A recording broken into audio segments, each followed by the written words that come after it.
Здравствуйте, уважаемые телезрители. Мы продолжаем наш разговор с Муратом Мусабаевым. Цикл наших телепередач называется «Уроки космофилософии» или «Познай самого себя». Сегодня у нас в гостях социальный мастер, публицист, автор книг «Теория чистого государства», проект «Новый Кыргызстан», также «Теория чистого государства», проект «Основы космофилософии», «Манифест чистого государства», «Конституция для народа» и «Уроки космофилософии. Познай самого себя». Мурат Мусабаев, добро пожаловать на нашу передачу. И также сподвижник Мурата, человек, который, как мы здесь договорились, защищающий интересы вас, телезрителей, Михаил Стародубов. Добро пожаловать. На прошлой передаче мы с вами вели разговор о священных книгах, о Торе, о Библии и о Коране, и об единстве, о полезности этих святых священных книг. Сегодня мы с вами будем разговаривать о Торе. Как вы в прошлый раз сказали, это по-кыргызски или по-тюркоязычно Тура. И о Торе, и о том, как в нашем обществе оно должно служить человечеству. Пожалуйста, слово вам. Поскольку мы на прошлых уроках с вами подошли к такому пункту, что Бога никто не видел, и в Писаниях сказано, никто его не может описать. И уложить его в какую-то формулу на самом деле невозможно. Но есть ключ, и этот ключ, он прямо в самом начале Библии. Почему? Потому что человек сотворен по образу и подобию Бога. Следовательно, не познав тайну человека, просто даже невозможно приблизиться к пониманию идеи Бога. А поскольку мы говорим о том, что нужно познать тайну человека, по сути дела, каждый сидит, и он понимает, что он человек. Значит, надо познать самого себя. И я бы хотел сегодняшнюю передачу начать опять же, со священного Корана, сура 56, неотвратимое событие. Аяты 61 и 62. 56 сура, неотвратимое событие, аяты 61-62. И я хотел бы, чтобы неважно, это атеист или это, допустим, человек, позиционирующий себя иудеем, христианином, буддистом, мусульманином, неважно, или там индуистом, чтобы дружелюбно отнеслись к этому и поняли, мы все раскрываем ключи. И здесь сказано, коль мы одну из ваших форм решим сменить подобную другою и снова воссоздать вас в виде, кой вам доселе был неведом. Поистине известно вам о первой форме сотворения.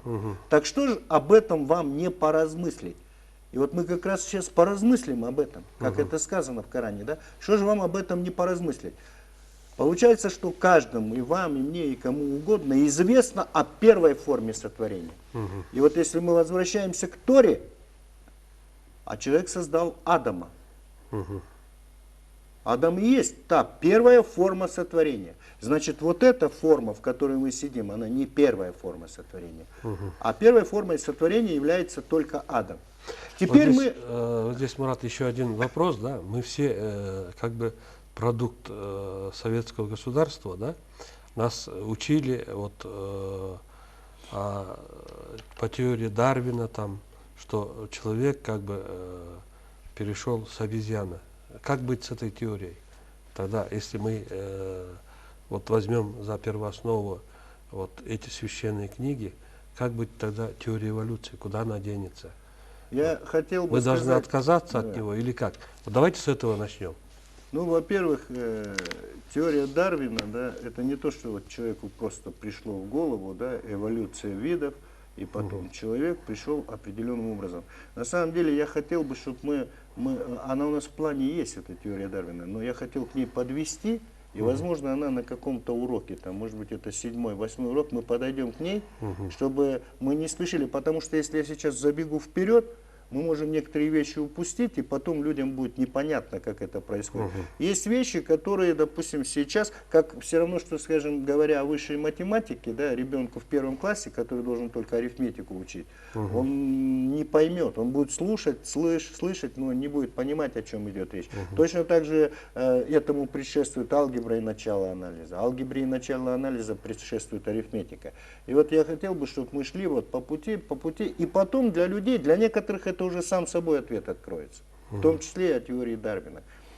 А сейчас бы я хотел вот именно обратить, мы будем идти, мы вернемся к этой теории. Поскольку мы говорим о первой форме сотворения, я возвращаюсь всех к Новому Завету.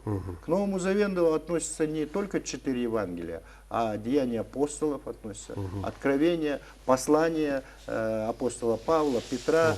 Вот, то есть, вот это я хотел бы сейчас обратить внимание, первое соборное послание апостола Павла к Коринфянам.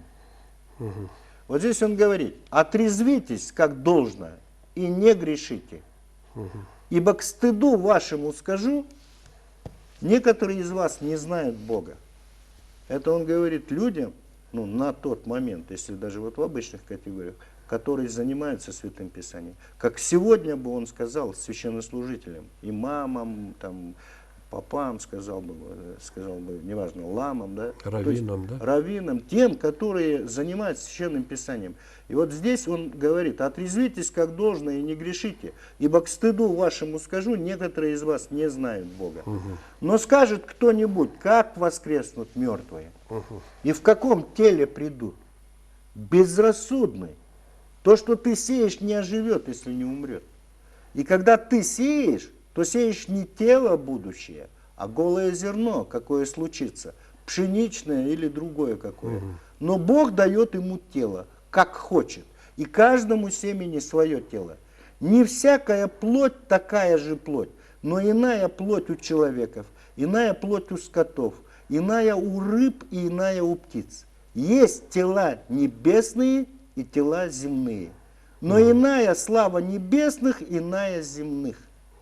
Иная слава солнца, иная слава луны, иная звезд, и звезда от звезды разнится в славе. Так и при воскресении мертвых сеется в тлении, восстает в нетлении, сеется в уничижении, восстает в славе, сеется в немощи, восстает в силе, сеется тело душевное, восстает тело духовное. Так и написано: первый человек Адам стал душою живущей, а последний Адам есть дух животворящий. Но не духовное прежде, а душевное, потом духовное. Первый человек из земли перстный, а второй человек Господь с неба.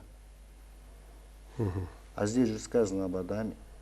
То есть Адам, то, что мы называем духом в себе. А для простоты понимания, чтобы человек все-таки наконец-то понял и сказал, понял и сказал: а что такое дух?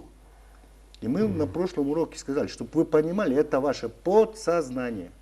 Это ваша сверхъестественная сфера сознания. И вот это первая форма сотворения, о которой говорит Коран священный. Это есть Адам.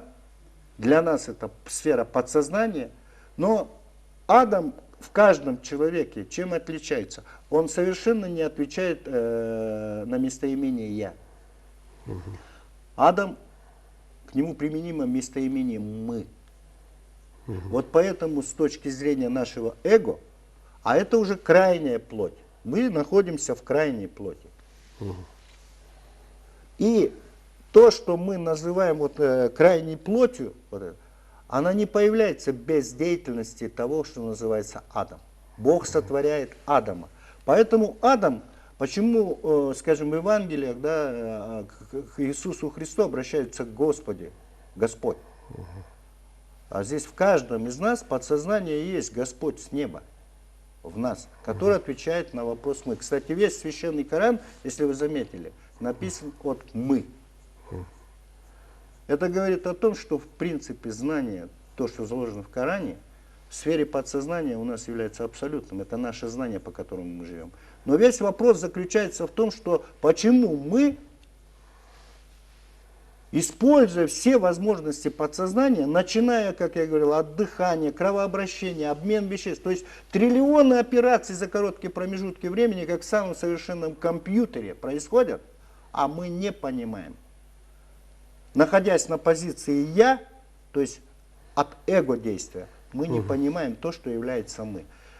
Если даже сейчас мы бы говорили о вообще проблеме, вот сегодня включи телевизор, проблема в Сирии. Проблема на Донбассе, проблема у берегов Северной Кореи, санкции против России, там Европарламент, еще что-то. То есть происходит столько масса событий, которые мы считаем настолько важными, что кто-то сегодня бы даже переключил передачу послушать вместо этого, там, допустим, какую-то аналитическую передачу. А на самом деле в аналитической передаче это, о чем бы они ни говорили, они будут говорить только в границах горизонтальных причинно-следственных связей. Они никогда не найдут ответа на эти вопросы до того, как они не решат вот эти вопросы. Если бы сегодня хотя бы мы краешком прикоснулись к пониманию «мы», у нас бы ни одной проблемы, которая сегодня и на протяжении веков, по крайней мере обозримой истории, не было бы. Вот даже если кто Евангелие текст знает, там в одном месте есть такой момент. Одна женщина страдала там 12 лет кровотечением. И вот она, придя в храм, она говорит, если даже я краешком прикоснусь к одежде Христа, исцелюсь. И когда он проходил с апостолами, мы будем через ключи рассматривать.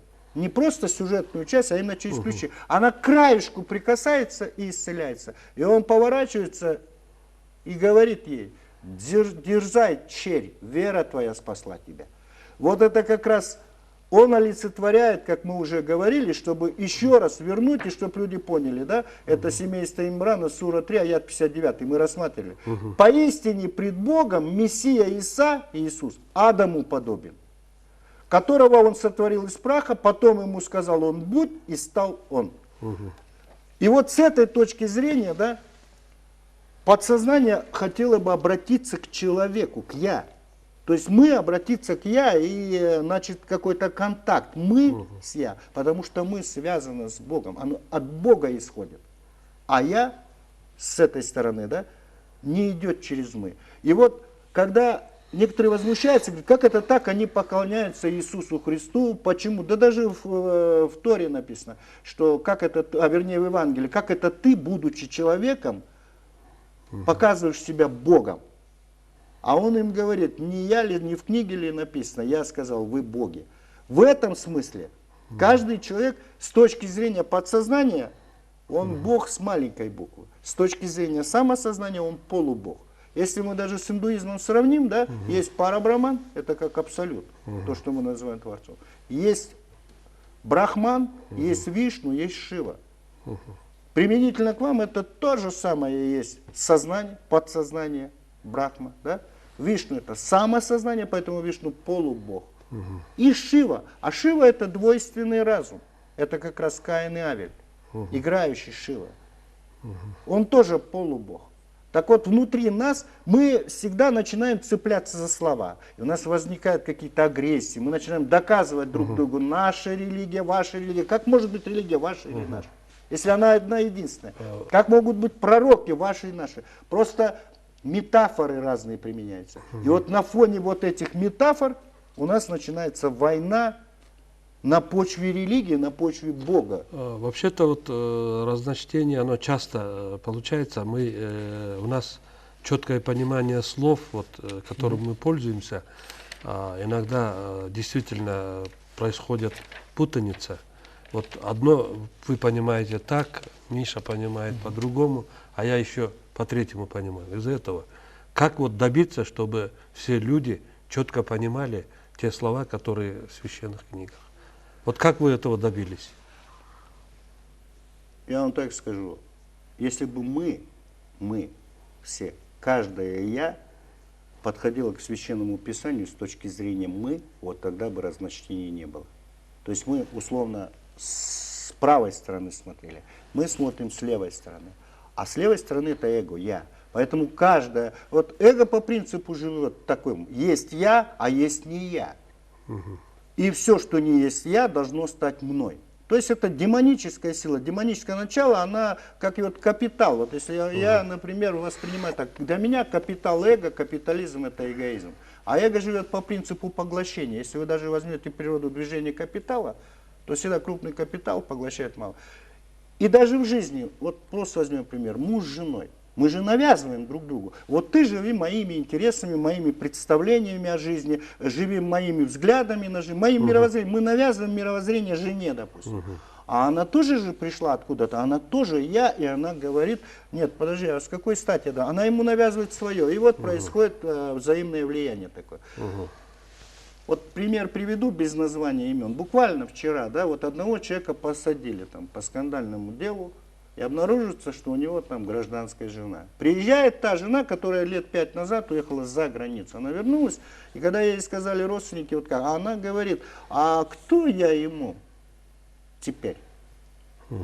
И для нее это важно, кто я.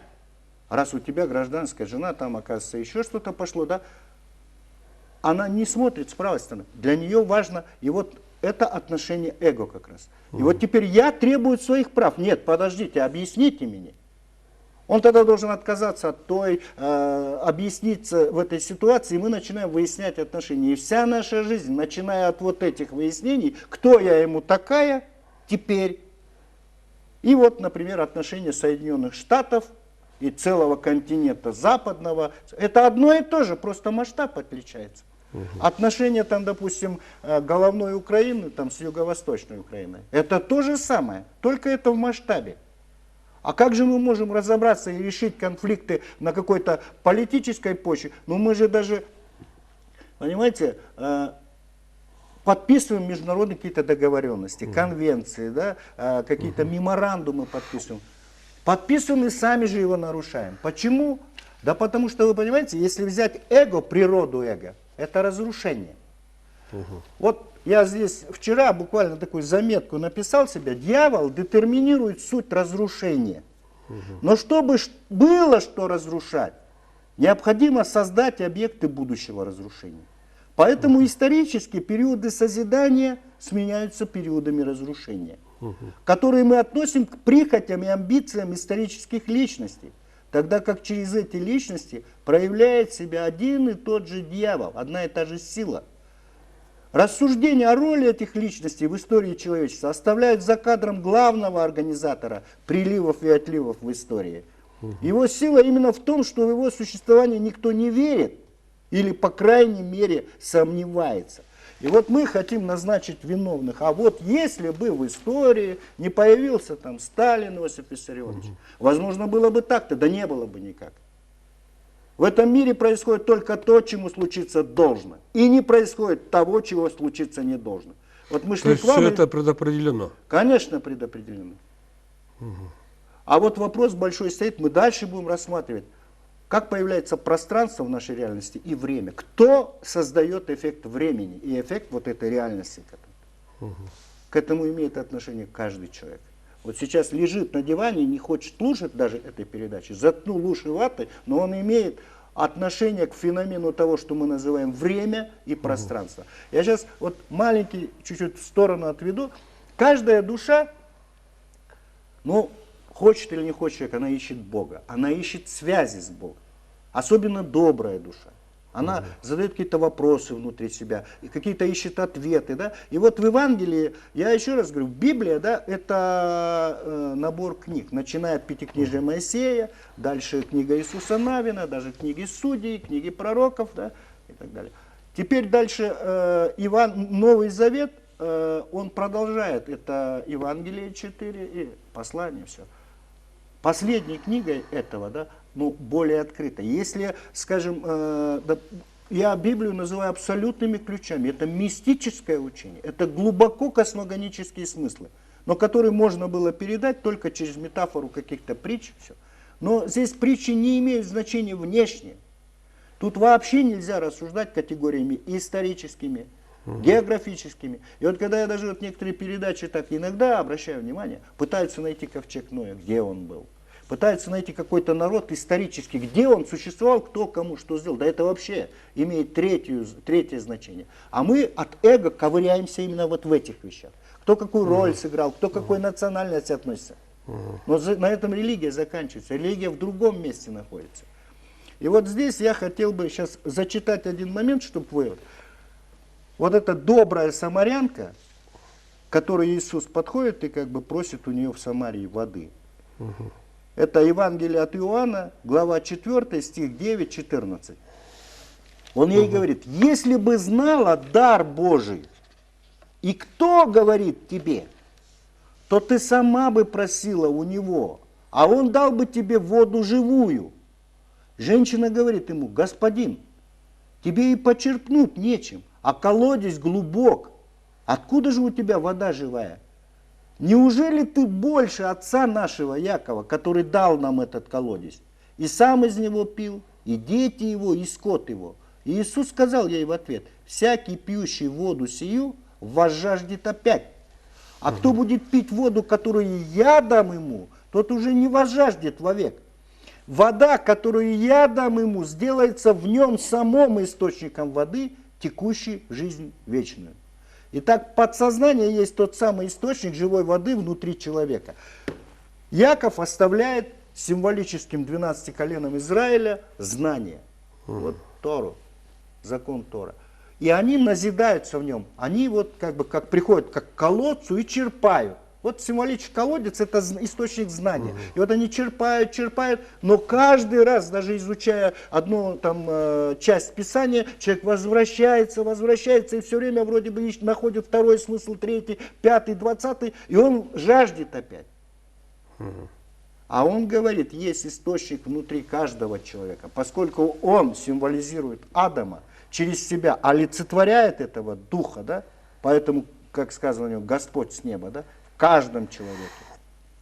Он здесь говорит: я тебе дам источник воды, который внутри тебя находится. Источник воды живой, ведущий в жизнь вечную. И вот здесь есть. Он говорит, да, в этом же Евангелии, глава 12, стих 44-45. Верующий в меня, не в меня верует, но в пославшего меня. И видящий меня видит пославшего меня. И вот когда мы начинаем от «я» рассуждать, не от «мы», а от «я» рассуждать, мы говорим: а как это так? Ну вот там родился Иисус Христос, человек, мы начинаем в телесных категориях рассуждать. Что это такое, верующий в меня? А кто он такой? Вот возмущение в части мусульман, почему вы его Богом сделали? Да речь-то не о нем идет, и он не о себе говорит. Он олицетворяет в каждом, в том же мусульманине, который придет, подсознание. И он говорит, когда ты познаешь меня. То есть подсознание. Да, подсознание или дух, что мы называем человек. Когда он говорит, когда ты познаешь меня, ты познаешь пославшего меня. То есть раскрыв тайну человека, ведь Адам человек, правильно? Обобщисленное. Ты познаешь тайну Бога, пославшего меня. И вот это пославшее меня потом воплощается вот в это крайнее тело. Существует до рождения человека на земле, возвращается в исходное состояние, возвращается снова сюда. И вот очень много есть таких вещей, которые я в свое время, подходя к этому от эго, я не понимал. Ну, к примеру, он говорит: не судите, да не будете судимы. Ибо каким судом судите, таким и будете судимы. Какой мерой мерите, такой и вам будут мерить. И вот я рассуждаю в границах рождения и смерти, я говорю: нет, подождите, да что это за истина? И я, допустим, Евангелие отложил. Я знаю много людей, которые живут, судят, ну прекрасно живут, до конца дней, в богатстве, в славе. Они кого-то судят, кого-то осуждают. Соответственно, я вижу такое. Я вижу действительно праведных людей. Они никого не судят, они в бедности, в нищете живут, они мучаются. И, ну, как бы, я говорю, ну как это может быть истина? А между тем это истина. И вот две позиции во мне боролись. Ну как так? Здесь действительно истина. А глаза мои мне говорят, что да нет, это неправильно. Такого быть не может. Вот он прекрасно живет. Или сказано, поступай с другим так, как ты хотел бы, чтобы поступали с тобой. И не делай другому того, чего бы ты не хотел, чтобы сделали тебе. И вот я думаю, ну надо же, да? Эти люди есть, которые вот так живут, а есть люди, которые по головам ходят. По головам. И они нас окружают, они, самое главное, нами управляют. И деньгами управляют, и политикой, и во всем мире так происходит, и мы тогда не видим справедливости Бога. И тогда в нас возникает сначала маловерие, а потом атеизм. Мы говорим, да нет, нету Бога. Не говорите мне, да? Почему? Потому что через «я» вы никогда не поймете. У вас будет восприятие плотское, горизонтальное. Вот даже символ крест, он существовал вообще задолго до того, как появилось на этой земле понимание индуизм, буддизм, иудаизм, христианство, ислам. Это символ горизонтальных и вертикальных причинно-следственных связей. Когда мы находимся в горизонтали, мы видим мир только от рождения до смерти. Все. И вот мы говорим, ну как это так? Не суди, да не будешь судим. Как это так? Поступай с другим так, как хочешь с тобой, иначе я поступаю, а мне наоборот на голову там выливают, там ушаты помыл. Я сделал, и у нас уже даже как бы антитеза выработалась. Не делай добра, не будет зла. Мы говорим благими намерениями, да, маститься в дорога в ад. Это как бы антитеза, отрицающая вот этот закон. Но есть вертикальные причинно-следственные связи. И вот если взять закон Тора, где сказано око за око, зуб за зуб, космогонию этого посыла извратили. То есть это просто как месть. Все понимали, что надо спрашивать с другого, натворил на око, оком ответь, на зуб натворил, зубом ответь. Здесь вообще это не имеет этого смысла. Это имеет смысл только вертикальных причинно-следственных связей. А почему? Я объясняю. Это закон равновесия. И любая душа, ну мы называем это человек, сотворивший что-то на этой земле, он, когда вернется в первородное состояние Адама, как в Евангелии сказано, к престолу Бога, он снова должен сотворить. Поскольку это мы, для того, чтобы воплотиться здесь, сначала Адам должен, как духовный мир, отразиться в материальном мире. Он должен создать самосознание. Вот если мы, например, не можем же масло намазать, если нет хлеба, значит, назовем условно, самосознание – это тот хлеб, на который можно намазать масло, которое мы называем личность. И только при возникновении личности, мы можем там икрой посыпать, это будет наш двойственный разум, Каин и Авель. И только наличие вот этого Каина и Авеля, двойственного разума, дает возможность, это все мы, до того, как родиться здесь. Этот процесс постоянно возобновляется, но когда он приходит, возвращается в крайнее тело, через чресло родителей, тогда он как раз таки жил и судил. И вот он траля-ля, вот я вам нарисовал точку, да, и вот по кругу. Ты вернешься, если чертишь круг, куда? В эту же точку, только с другой стороны. И вот мы живем, вот я живу, кому-то в лицо плюнул, кому-то пинка дал, у кого-то отобрал, кого-то обманул. Я каждый раз создавал точку, как узел. Но я вернусь к нему с другой стороны. И пока этот плевок в лицо не заберу, пока пинок в зад не получу, вот это и есть око за око, зуб за зуб. Вот тогда человек, когда люди жили до того, что мы называем историей, да, до исторических времена, они жили как раз по законам космофилософии, по законам Тора, по законам равновесия во Вселенной. И в этом понимали истину. Их с пеленок изучали, говорили, не ешь лишнюю конфету, потому что в будущей жизни, возможно, не будет этого. Не бери лишнего, не груби никому. Почему? Потому что каким судом ты судишь, ты когда вернешься, будешь таким же судом. И вот тогда это евангельский посыл, он раскрывается в полноте с точки зрения космогонии. Ах, вон оно что. Царь Соломон о чем говорит? Есть время разбрасывать камни, есть время собирать камни, есть время смеяться, будет время плакать. Опять же, в текущей жизни мы скажем, да, это ерунда. Это ерунда хотя бы по той причине, что вот он живет, разбрасывает камни, живет и ничего. А этот собирает, и ничего. Да нет. Ты здесь разбросал камни, пинка дал, в лицо плюнул, еще что-то сделал. Но когда ты ушел, вернулся, а там же, как мы с вами говорили, 0 разделить на все комбинации, созданы прошлой личностью, впиталось, все превратилось в 0. Обновление идет, как обновление идет, вот листвы каждый год. И вот когда обновление, поэтому вы не помните, хотя в подсознании, как жизненный опыт, память об этом сохраняется. Вот как в Коране сказано, что это скрижаль, лаухуль махфуз, сокровенная, и никому она не раскрывается. И вот когда создается новая личность, она приходит, и как раз Там, где она разбросала камни, она будет собирать эти камни. Там, где она смеялась, очень весело. Сегодня очень многим весело живется. Они сидят и говорят о правах человека. Да? О каких правах человека? Вы говорите о правах эго. И наше эго требует самовыражения. Один хочет голым стоять, проповеди читать. Второй там гей-парады осуществлять. И вот как только, почему мы говорим «познай самого себя»? Когда вы разделите в себе реально то, что есть вы, и ваше эго. Вы же всего требуете самовыражения для эго. И вот эго хочет богатства, эго хочет красивее выглядеть, эго хочет первое место на конкурсе красоты занять. Эго хочет там секса, каких-то там извращений, все. И если мы живем, человечество, только руководствуясь интересами и пониманием эго, мы развращаемся.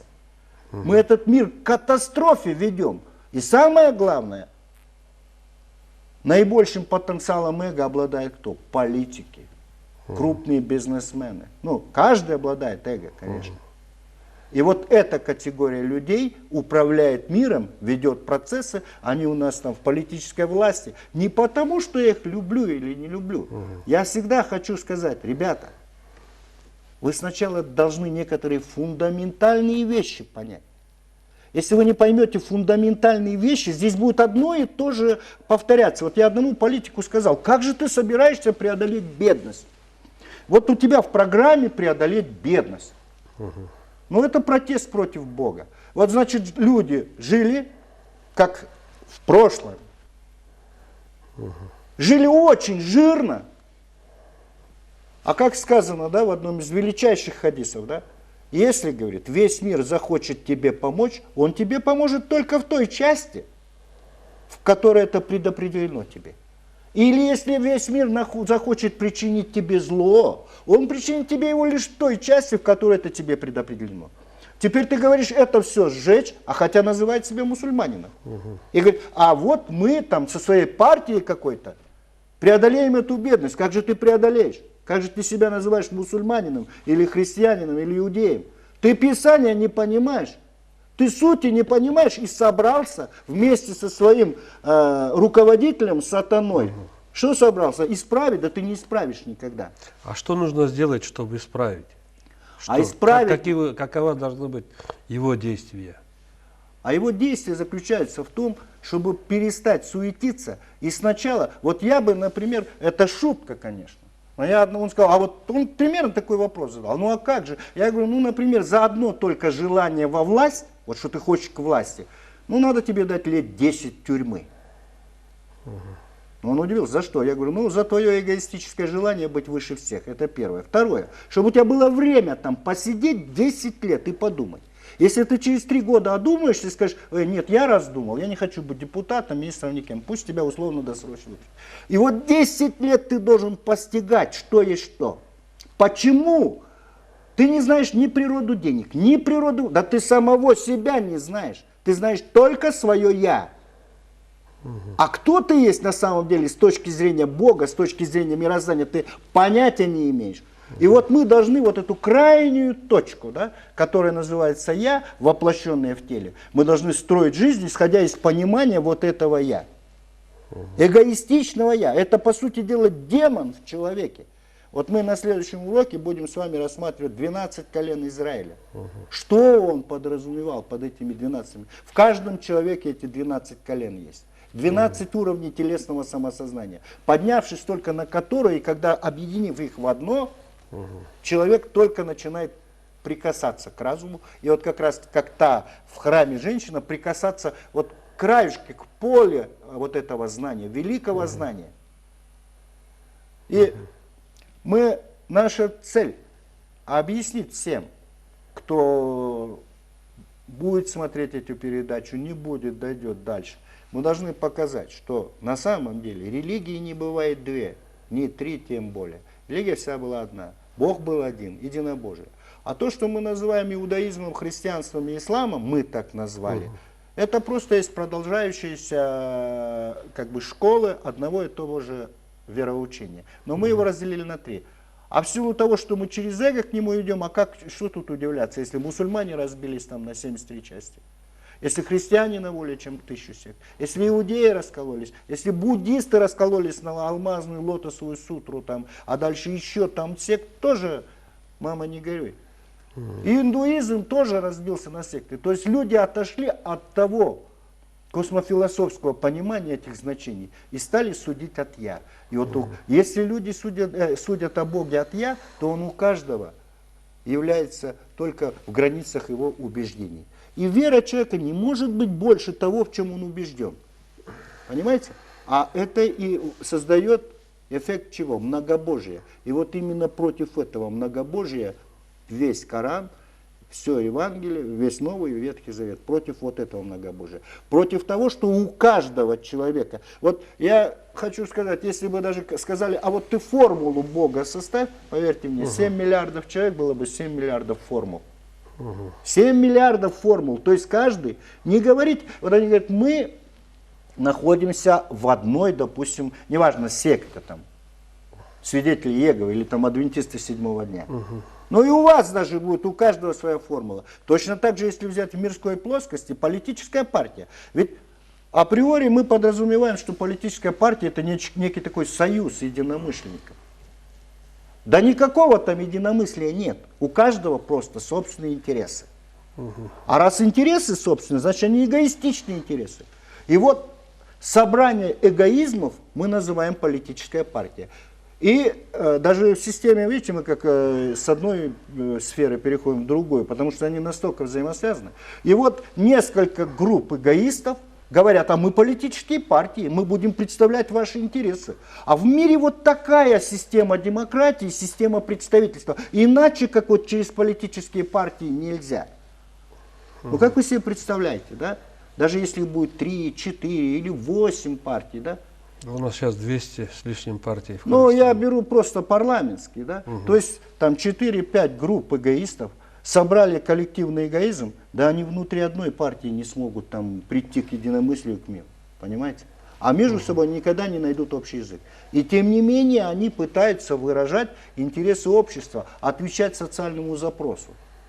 То есть здесь, значит, мы должны уйти от эго, да? Конечно. Мы должны прийти Сначала к мы должны понять, что это это такое. Коллективному, то есть к понятию «мы». К понятию «мы». Да. Да. Иначе у нас как бы изменения в нашем обществе не будет. Конечно, не будет. Ни в одном причем.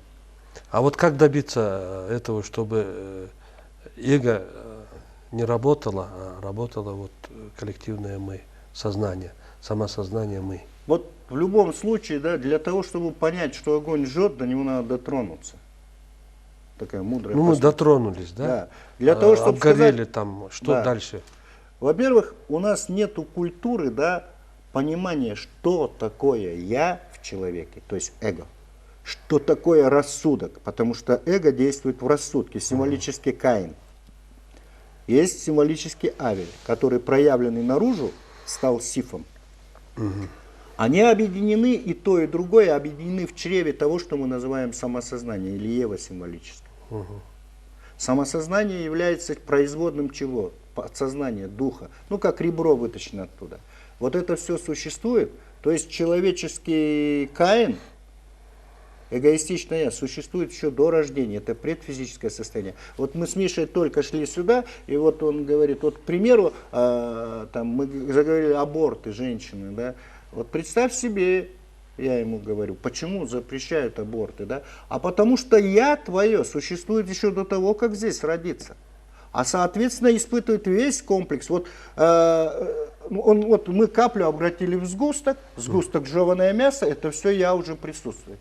И вот на этапе 2 месяца или 3 месяца его начинают вышкабливать. Он испытывает весь комплекс страхов. Это все равно, что возьми сейчас нормального, здорового человека и начни его вышкабливать. Вот эти все страхи он испытывает. Понимаете? Вот это я. То есть весь комплекс страхов, потому что там уже весь этот комплекс есть.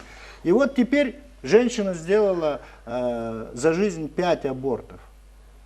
И вот 5 раз, 5 попыток, когда будет сформировано уже самосознание, Ева внутри себя создаст как раз ментальное тело разума, оно раздвоится, создастся я, и вот на этапе погружения в чье-то материнское лоно, пока его не вышкаблят ровно 5 или там 6 раз, око за око, зуб за зуб. Пока она не уравновесит во Вселенной вот как бы положение, никто не имеет права нарушать равновесие и гармонию во Вселенной.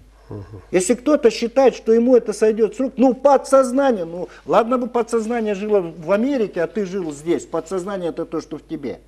Это начало человека, это Адам каждого человека, это дух. Правое полушарие головного мозга. Левое это есть отражение рациональной сферы, это самосознание, на основе которой возникает наш рассудок и разум.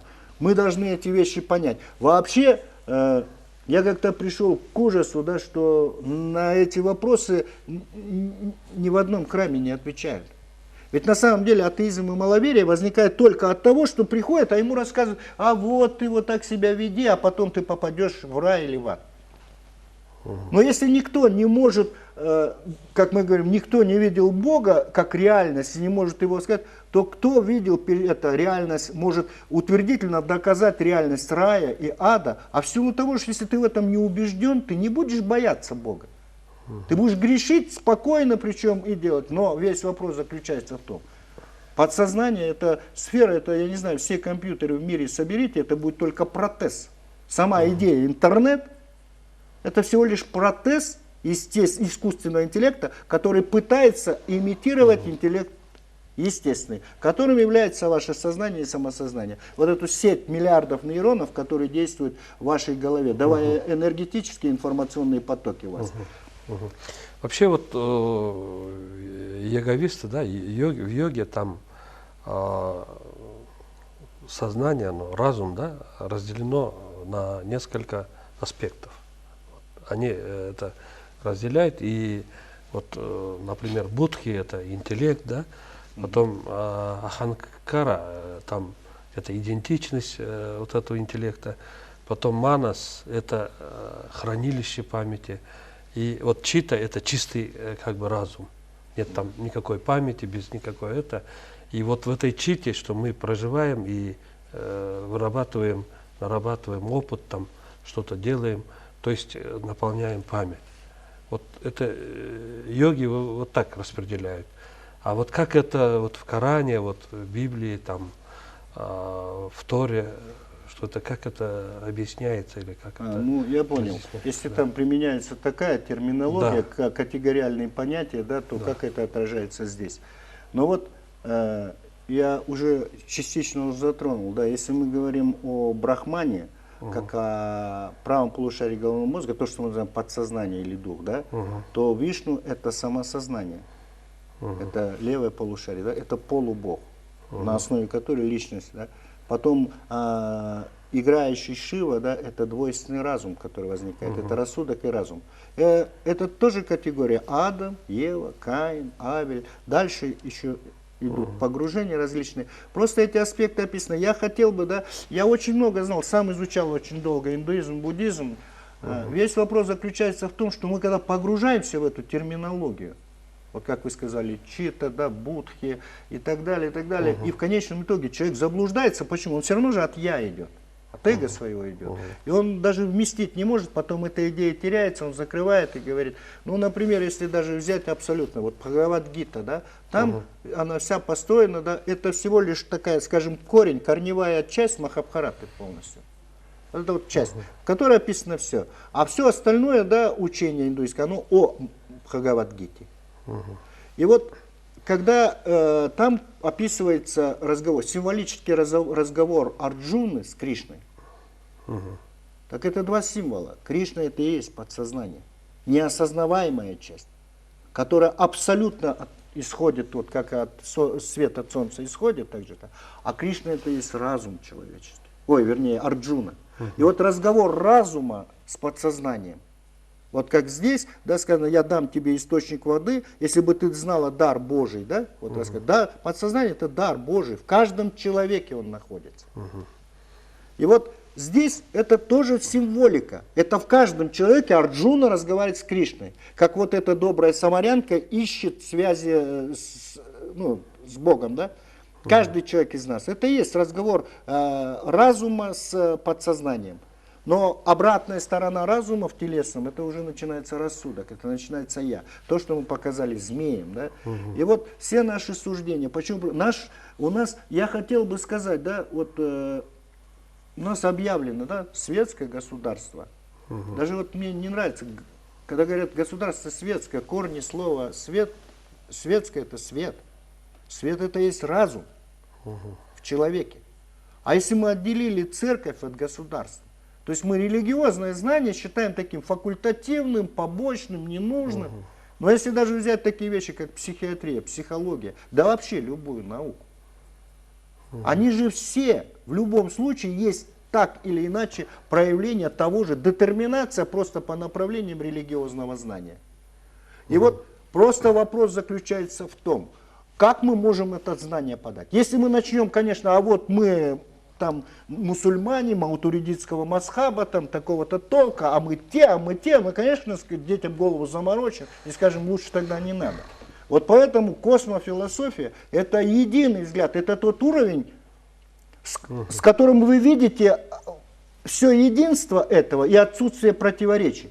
И тогда это примиряет, и тогда люди понимают, что, слушай, атеист, индуист, там, буддист, это все, оказывается, одно и то же. Это вообще об одном и том же. То есть, когда мы можем объяснить. Поэтому я очень многим говорю, а не надо, вы будете мучиться. Вам тоже каббалист скажет, когда бина впадает в малкут, происходит то-то, то-то. Но есть вещи, простой язык. Почему мы космофилософию говорим? Об этом просто невозможно, чтобы человек этого не знал.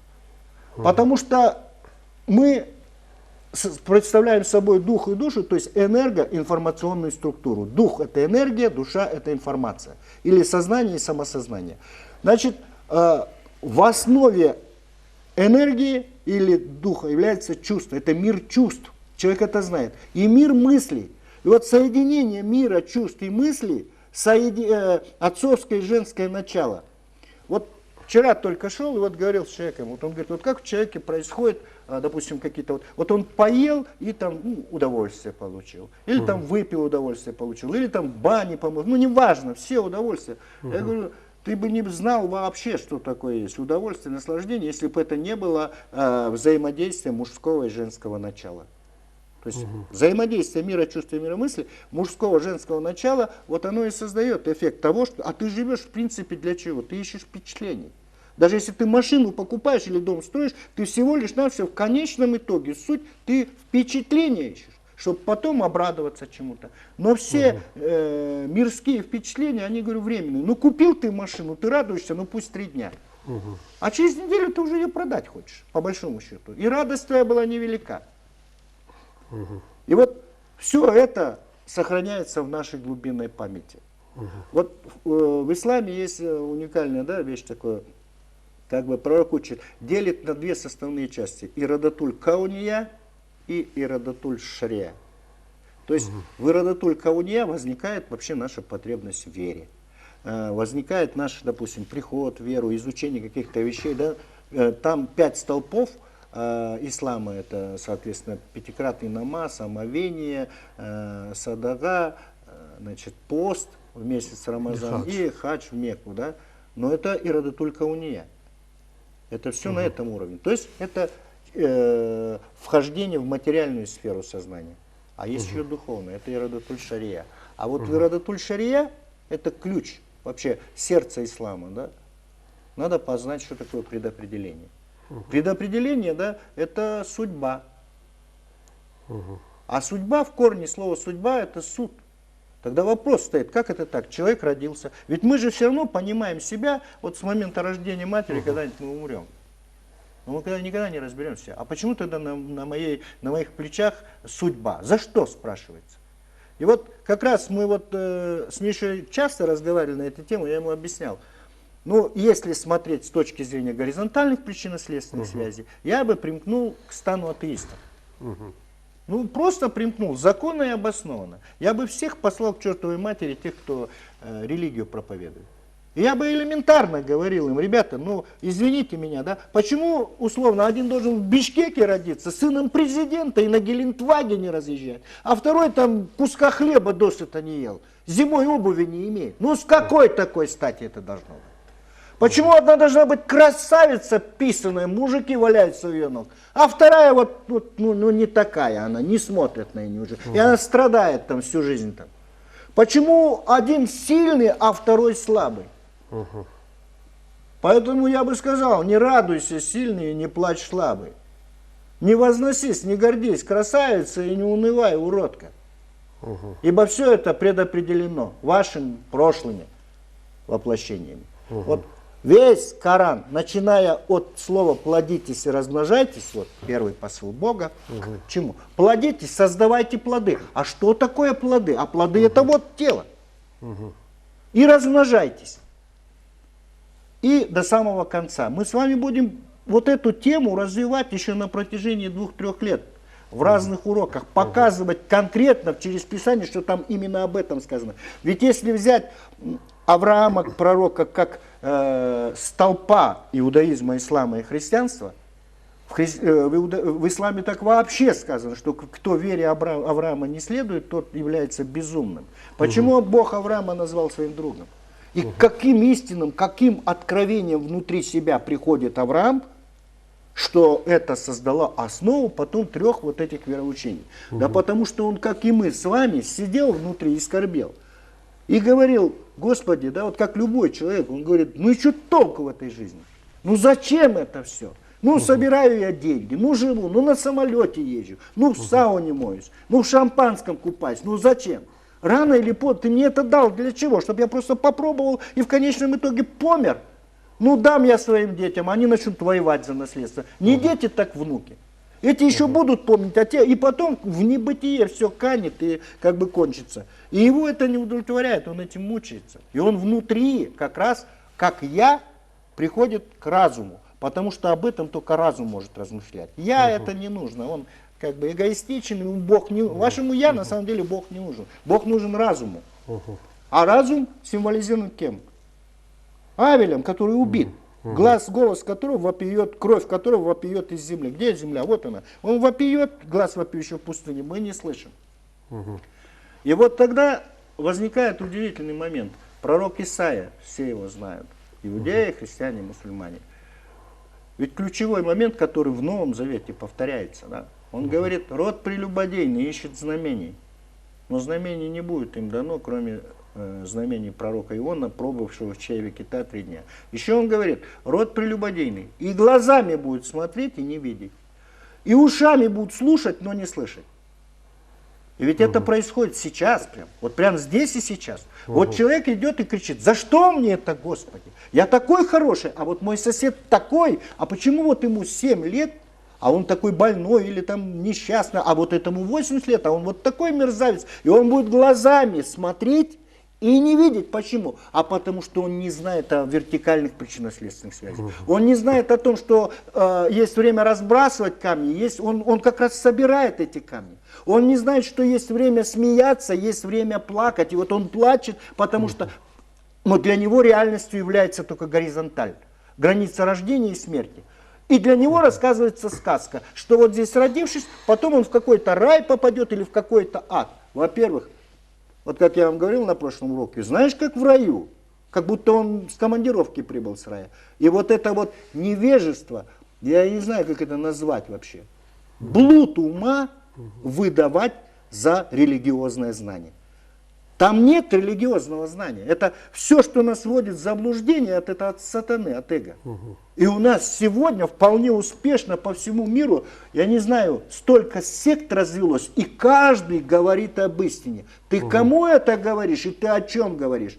И тогда я людям говорю: да не слушайте вы их, вот он ваш учитель, вот здесь. Обратитесь, сказано, да, обратитесь ко мне, страждущие и нуждающиеся. Это Иисус говорит как бы от подсознания. И я, говорит, возьму ваше бремя на себя, ибо бремя мое легко, и иго мое не тяжело. Он говорит: обратитесь ко мне. И в исламе сказано, что только обращающемуся. То есть мышление это всегда это разговор с самим собой. Конечно. Человек должен задавать вопросы себе и находить ответы в себе опять, да? Да. Вот так это понимать. А Миша, как вы думаете, у вас есть вопрос к Мурату? Вот вы сейчас сидите молча, слушаете, и о чем-то же вы тоже задаете вопрос себе или как Нет, там? конечно, как бы вопросы я задаю, да, и больше, конечно, этот вопрос больше связан, наверное, с верой. Как бы, как все-таки, если мы говорим о религии, да, как поверить, потому что я, например, больше отношусь все-таки к атеистам, наверное. Потому что действительно, как бы, как познать Бога, да, и потом нас, грубо говоря, пугают, да, как бы раем или адом, по большому счету, то есть. Но Ну, в атеист- нашей жизни, я понимаю, есть, грубо говоря, уголовный кодекс, есть еще какие-то, есть нормы морали, да. Как бы вот тем, чем мы, то есть вот не вмещается, грубо говоря, в меня именно понимание, то есть, во что же мы должны поверить? Вот Потому что и рассуждая от, как Мурат говорит, от своей телесной, да, то есть я себя не ощущаю ни в прошлой жизни, ни в будущей. Я ее не понимаю. Я вот понимаю, что вот я сейчас живу. Здесь и тут, да? Да, вот я нахожусь данное сейчас на время. передаче, разговариваю с вами. Ага. Вот у меня основной вопрос, который идет как бы по ходу разговора, это именно вот этот. То есть, вот Мурат, в принципе, ответил на этот вопрос, что я ищу, наверное, знамения. Как бы, но да. я знамения не вижу. Каким образом я должен прийти к этой вере? Вот у меня, наверное, вот это основной вопрос. Вот я сейчас, Миша, попытаюсь ответить, да. Современному человеку, да, нужно говорить в современных категориях, так, чтобы он понял. Поэтому даже когда апостол Павел, да, вот он говорит, по данной Божьей благодати мне, я обладаю многими языками, говорит, но предпочту говорить, говорит, простыми словами. Потому что если я буду говорить, а стоящий передо мной, вот как ты, да, не назидается, что тут толку от моих знаний. Я лучше скажу 5 простых слов, но чтобы сидящий передо мной, вот как там в том случае стоящий, да, назидался в вере. И вот сегодня сидят люди, которые не читали там Шекспира, они понятия не имеют. Даже вот ближайшую историю, они там не знают, кто такой Ленин и дальше. И им это ставят в вину и говорят, вы там перестали Чехова читать, вы пишете диктанты с ошибками, вы там много-много-много. Вот я защищаю эту сторону, вот ваше поколение, и вот позже сюда, да, поколение Next.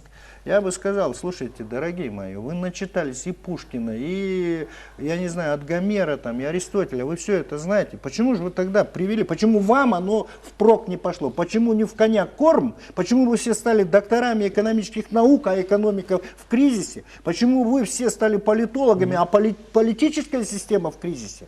Вам эти знания помогли? И сейчас бы я сказал, а у них есть сегодня новые такие ключи, через которые они могут познать, и скорее и познают прозрение сейчас. Сегодня есть информационные технологии, через которые человек может понять. Вот ты можешь себе представить, как и любому телезрителю, чтобы вы сели, и там в компьютере была какая-то игра. А вы можете себе представить, чтобы эта игра не являлась программным продуктом? Нет, она конкретный продукт программы, правильно?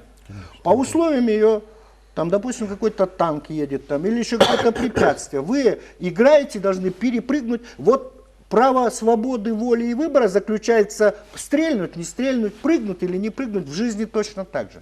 Поступить так или иначе. Поэтому в сказках было сказано, добрый молодец подошел к камню преткновения, а там сказано, направо пойдешь, коня потеряешь, налево пойдешь, смерть найдешь. Ну, то есть всегда выбор.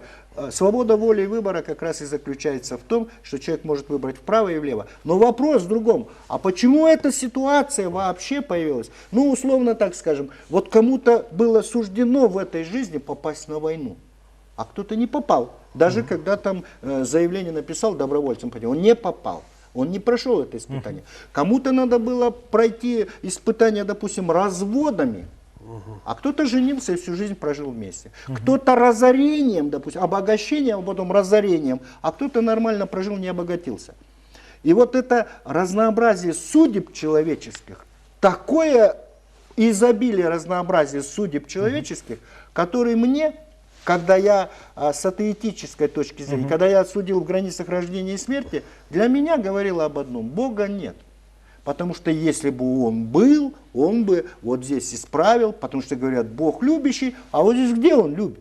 Он ребенок мучается. Мы хотим видеть да, справедливость. и вот этот вот самый главный вопрос. Причина нашего атеизма и маловерия заключается в том, что мы не видим справедливости в этом мире. Этот мир, по большому счету, под небом, для человека, который видит мир в границах рождения и смерти, он несправедлив, а если он несправедлив, то Бога нет. Но опять же в Писании сказано, что Бог каждую секунду творит на земле справедливость. И вот если бы вы, вот сейчас мне удалось бы вас поднять на какой-то уровень, и вы увидели, что вот здесь отрезающий ухо, да, вот здесь ему режут ухо. Только там он был Ивановым, а здесь он Булкин. И вот сказали, это справедливо. Оказывается, он вот здесь жрал, как, я не знаю, там не вмещалось, 3 горла жрал, а вот здесь он голодает и куска хлеба. А, вот оно, око за око, зуб за зуб.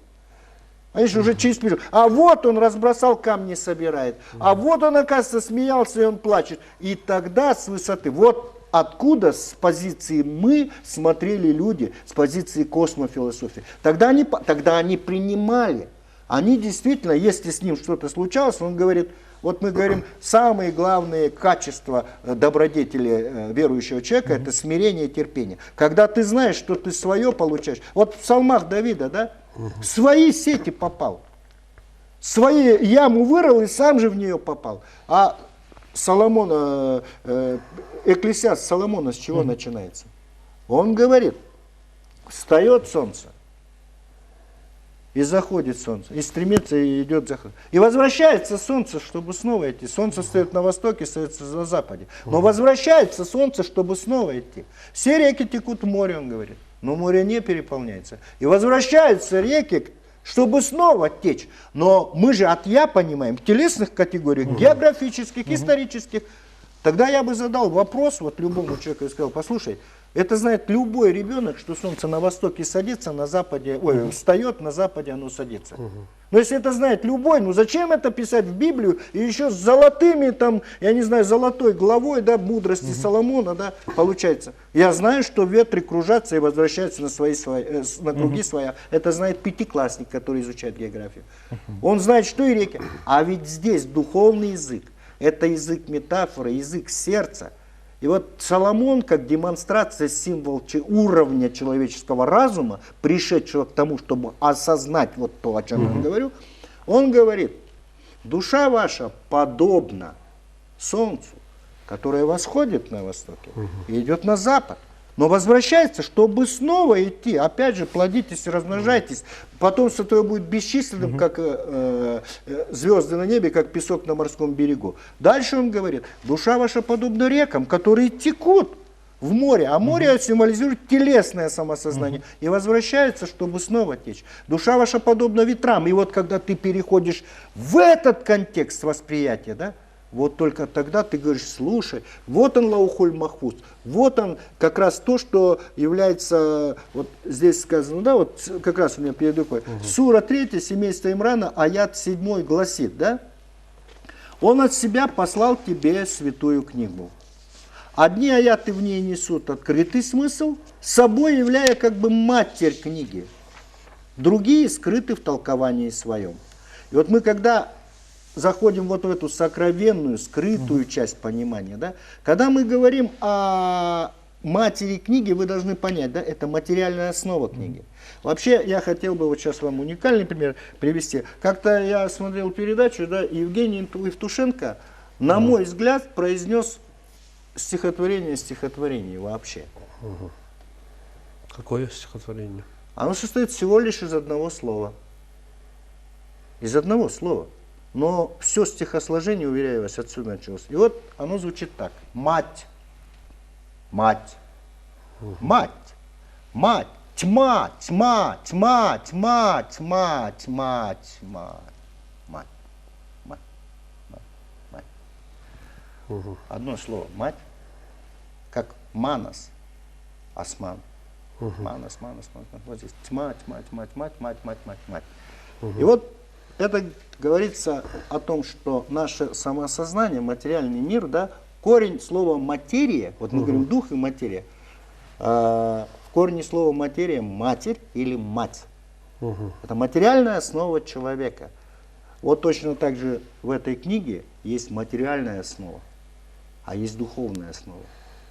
И когда мы только постигаем с точки зрения материального смысла и радатуль кауния, мы никогда не поднимаемся до того, чтобы понять предопределение. Мы просто этого не поймем. На удивление, да, Просто, видимо, просто тоже мне предопределено было. Я с таким количеством людей встречался, которые на духовном пути были, которым я вначале ставил пятерки, там, десятки, я думал, они прям вообще чего-то. Потом литература эзотерическая, ну тоже взял, читал, говорю, ну они же там знают все. И когда в конечном итоге, как-то это все стало одним, я понял, что оттуда надо извлечь нечто, что понятно каждому. Вот человек сам по себе, он и есть книга, он и есть Библия. В нем есть абсолютный комплекс знания и понимания. И даже если бы он жил на необитаемом острове, не встретил за свою жизнь ни одного муфтия, ни одного там протоиерея какого-нибудь, ни одного раввина не встретил, он все равно имеет все в себе для того, чтобы познать свою взаимосвязь с Вселенной. И все равно бы, если бы он правильно познал самого себя, он пришел бы к тем же выводам. И если бы он пришел в этот мир и нашел самых, как скажем, такой представителей духовенства, он бы обнаружил, что он даже выше их стоит с точки зрения понимания. Почему? Потому что ему никто не мешал. Ему никто не направлял в ту сторону или в ту, и не, тем более не ввел его в какое-то заблуждение. Вот проблема в том, что нас всех вводят в заблуждение. И при этом с такой уверенностью это делают. А я как раз очень многим бы сказал, как раз, когда человек, допустим, ну просто верит или не верит, там вот живет простую жизнь, он на себя как бы хотя бы не берет ответственность за другого. Он ему голову не морочит. А ведь тот, кто объявляет себя учителем Слова Божьего, он на себя берет ответственность. Почему? Потому что он уже не только за себя отвечает. Ведь если бы меня спросили, а что является самым большим грехом на земле? Кто-то сказал бы там людоедство, убийство, кто-то бы сказал массовое убийство, массовое там пожирание людей. Я сказал, нет. И все-таки есть грех, который больше всех этих грехов вместе взятых. Этот грех заключается в том, других, да? Да, этот грех заключается в толковании того, о чем ты не имеешь ведения. Это самый большой грех толковать. И если тебе не дано, не открыто это, а ты взялся улемом быть или кем-то там толкователем, а потом от плоти, от эго заявил. И самое главное, везде подкрепил, что наша вера, это вера. А вот у них вера это не та. Наш Бог это вот. А это все туда-сюда. А кто ему толковал это все? Только часть рационального полушария, в котором эго доминирует. Вот и все. Мурат, давайте, значит, на этой ноте сегодняшний разговор закончим. Уважаемые телезрители, вот, как вы поняли, мы пытаемся познать каждый сам себя. Наш проект также называется «Познай самого себя». На этом наш сегодняшний разговор пришел к концу. До следующих встреч.